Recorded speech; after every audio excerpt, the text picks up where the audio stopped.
Hello student, most welcome. तो चलिए लिखेंगे आनंद पत्रिका अंक 13 के प्रतिलेखन संख्या 3 और 4 का डिक्टेशन लिखने से पहले इसमें आने वाले कुछ हार्ड वर्ड और वाक्यांश की आउटलाइनों पर एक नज़र डाल लेते हैं। यदि आपको इसका पीडीएफ चाहिए तो आप हमारे Telegram channel short hand with Vivek से इसका पीडीएफ भी डाउनलोड कर सकते हैं। टेलीग्राम चैनल तक पहुंचने के लिए इस वीडियो के डिस्क्रिप्शन में लिंक दिया है। तो चलिए लिखेंगे इसका डिक्टेशन की स्पीड लगभग 100 शब्द पर मिनट रहेगी। तो चलिए डिक्टेशन स्टार्ट करते हैं 5 सेकंड बाद।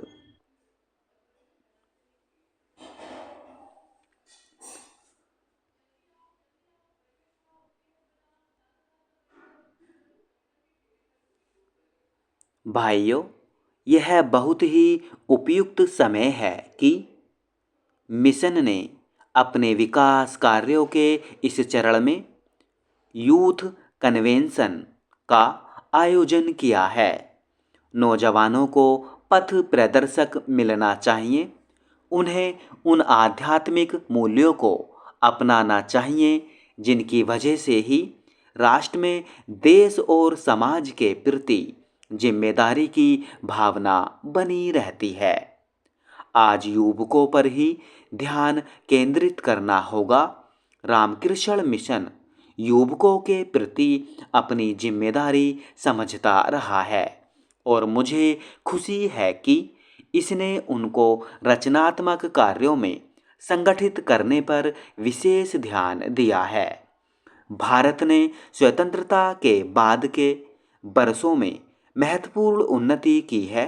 आज भारत राष्ट्र समुदाय में एक गौरव का स्थान रखता है, लेकिन कई प्रश्न ऐसे हैं जिन्हें अभी हल करना बाकी है। सरकार ने गरीबों और आर्थिक तौर पर पिछड़े लोगों की बेहतरी के लिए कई कार्यक्रम शुरू किए हैं। सरकार की कोशिशों में रामकृष्ण मिशन और विशेषकर इसके युवा पक्ष जैसी स्वयंसेवी संस्थाओं को हाथ बटाना चाहिए। इससे देश के ऐसे दूसरे स्वयंसेवी संगठनों को प्रेरणा मिलेगी। मैं देश के युवकों से अपील करता हूं कि वे भारी संख्या में समाज सेवा को अपनाएं और स्वामी विवेकानंद ने युवकों के लिए जो मार्ग प्रदर्शित किया था उससे प्रेरणा लें।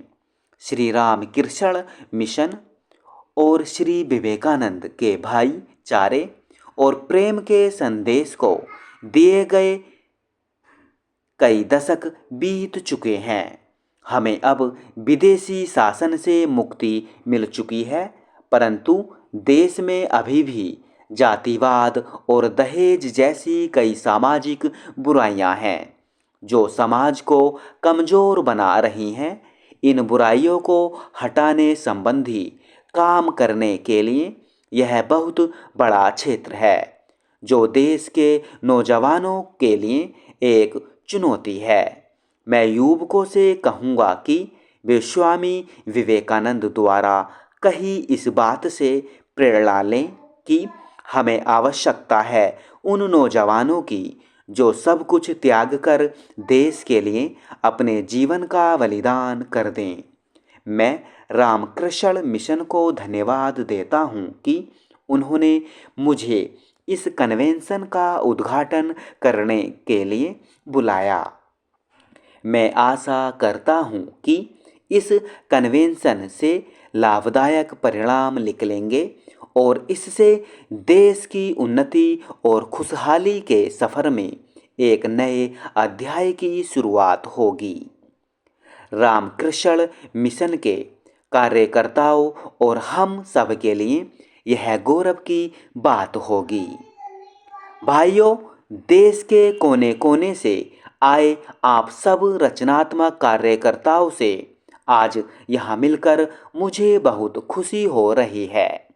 आपने अपना जीवन सेवा, त्याग और रचनात्मक काम को अर्पण कर रखा है। इसकी मैं सराहना करता हूँ। आज का दिन विशेष महत्व का दिन है। आज का दिन शुभ है क्योंकि यह देश के महान संत विनोबा जी का जन्मदिन है। विनोबा जी के बारे में कुछ कहना सूरज को दीपक दिखाने जैसा है। उन्हें मानव जाति की संजीव आत्मा कहा है।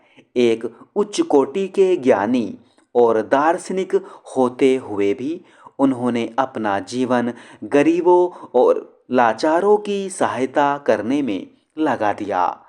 13 साल तक लगातार वे भूमिहीनों के लिए देश भर में गांव-गांव पैदल फिरते रहे। उनके पंजाब के दौरे के दौरान मुझे उनके सत्संग का लाभ मिला था, जिसने मेरे दिल और दिमाग पर गहरा प्रभाव डाला। उन्होंने 40 लाख एकड़ भूमि बड़े जमींदारों से दान में लेकर कमजोर वर्गों में बांटकर हजारों परिवारों को जीवन दान दिया। भूमिहीनों की मदद के लिए सरकार भी बहुत कुछ कर रही है, पर विनोबा जी के सपनों को साकार बनाने के लिए अभी बहुत कुछ करना बाकी है। विनोबा जी एक आध्यात्मिक संत थे, लेकिन वे आध्यात्मवाद के साथ साथ विज्ञान पर भी जोर देते थे। आध्यात्मवाद से उनका मतलब दिल की सफाई, एकता, भाईचारा और नेकी है। गांधी जी ने धार्मिक एकता का जो पाठ सिखाया था और ईश्वर अल्लाह के एक ही होने का प्रचार किया था, उसी भावना को विनोबा जी ने आगे बढ़ाया। उन्होंने सब धर्मों के ग्रंथों का सार निकालकर जन समुदाय के सामने रखकर भावनात्मक एकता को मजबूत किया। ऐसा वे अपने ज्ञान, निर्मल चरित्र और तपस्या के कारण ही कर पाए। मैंने उनको जपजी साहब का पाठ करते सुना है। उनकी रोचक वाणी सुनने वालों को मंत्रमुग्ध कर देती थी। विभिन्न वर्गों के लोगों के दिलों को मिलाने का यही एक मार्ग हो सकता है। भारत में गरीबी, भूख, अज्ञानता और कमजोर वर्गों की दयनीय दशा को समाप्त करना हमारा परम उद्देश्य होना चाहिए। विनोबा जी के दर्शाए गए मार्ग पर चलने वाले आप जैसे निष्ठावान कार्यकर्ताओं में दृढ़ निश्चय की आवश्यकता है। इनके नेतृत्व में आप इस देश के निर्माण और उन्नति के लिए कार्य करते रहेंगे। स्टॉप।